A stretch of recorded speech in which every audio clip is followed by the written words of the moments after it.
It's your boy Big Truck. We're gonna dive into this thing, this Tyreek Hill thing. I got some things to say. No matter who it is, whether it's law enforcement or Tyreek Hill, we gotta do better. This right here is very, very, very unacceptable. It is not worth the juice to squeeze, and I'm quite sure there's going to be a lot of conversations, repercussions, and punishments being handed out, because this was something that did not need to take place. No way. Chill out. Dylan, Get him video. I did. Dylan. Yo, FaceTime. FaceTime me.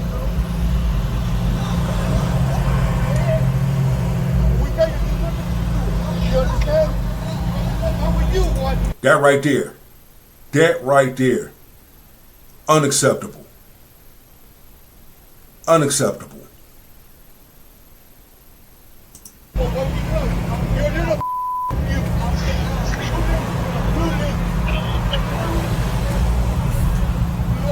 What the f? Tyreek Hill. Dylan, no. I'm trying to get on video. They put him in handcuffs. No way. Flip me around. Oh. What? No, he's on his way to the game.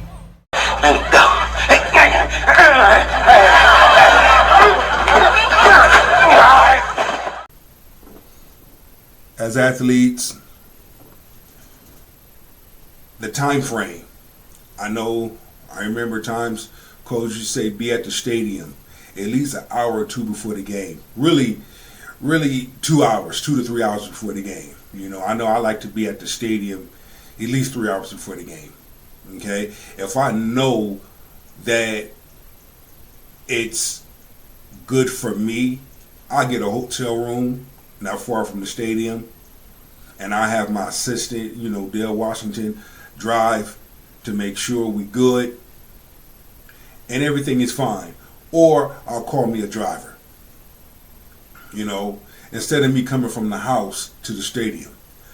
On that note, if you are on a suspended license or whatsoever, there's nothing wrong with calling the driver. So of course, they could have let him off with a warning and say, hey man, be careful on the road. I know who you are. Have a great game. Boom, go on your merry way. But no, they wanted to set an example. They wanted to embarrass that man and humiliate that man. But you know what? It kind of worked itself out because he had a damn good game. But as law enforcement, you got to do better. You got to use wisdom. You got to know when to tone it down. It should not take 6 officers to pull up on one individual who is not causing a threat, who's not causing any harm. 30, and I saw a McLaren pass by me. It's going pretty fast, but it's the cheetah, so what do you expect? And then they knocked on his window. He rolled it down. Said to them, do what you need to do as a police officer. And then he rolled it back up. And then they asked him to roll it down again. He cracked it, and they told him to get out of the car. And I think he was probably saying he didn't really have to. And then they just, just what you saw in the video, they threw him down. But see, whoa, hold the phone. He was right. He was right. My thing is, I would have asked, why am I being arrested? And wait for one of them to say, you're not being arrested. Yes, I am. Anytime an officer pulls you over, you're being arrested because you're being detained. Keep that in mind, ladies and gentlemen. Why am I being, anytime an officer, I'm going to tell you again, anytime an officer pulls you over, you're being arrested. You have the right to ask, why am I being arrested? Why am I being detained? And they have to tell you the reasons why they pulled you over. Let's go. And I yelled in the video, yo, chill out. Probably shouldn't have said that, but, it's Tyreek, and if we want to win a Super Bowl, we need Tyreek. So I had to do what I had to do to try to help. And then they got like 5-6 cops behind him, and then a couple more, and that's when we pulled over to the side and video said he rolled down the window and.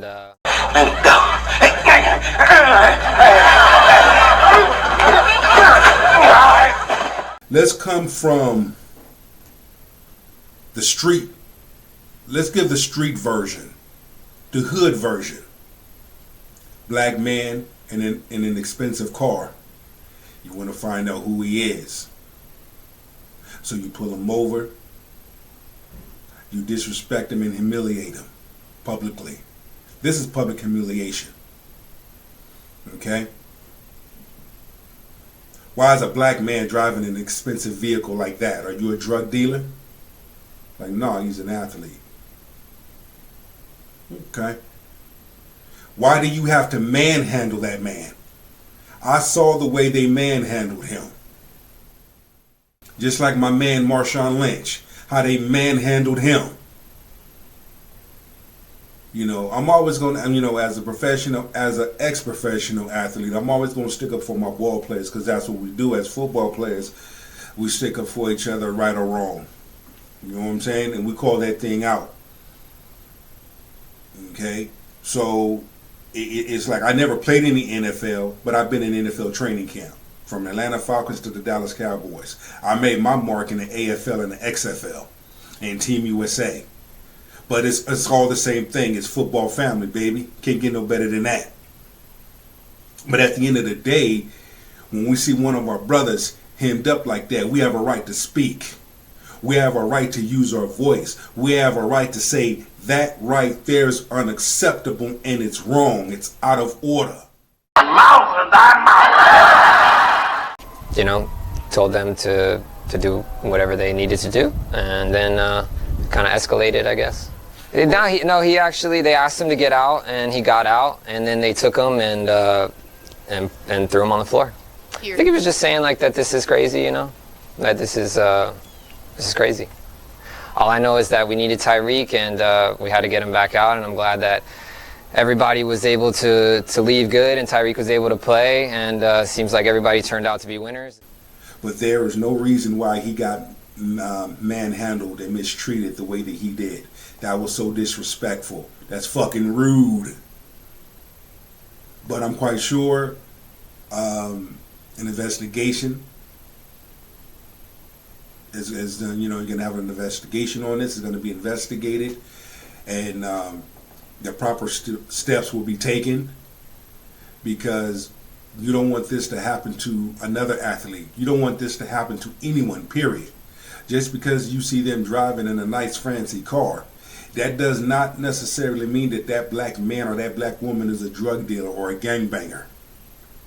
You know, the stereotype. Or he stole it.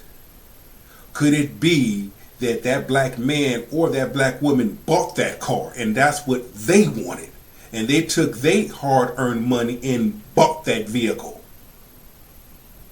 Until then, it's your boy Big Truck. Go ahead and be the best version of yourself for many people to see. Take that with you and go be great one. Caught in the crossfire. It's caught in the crossfire.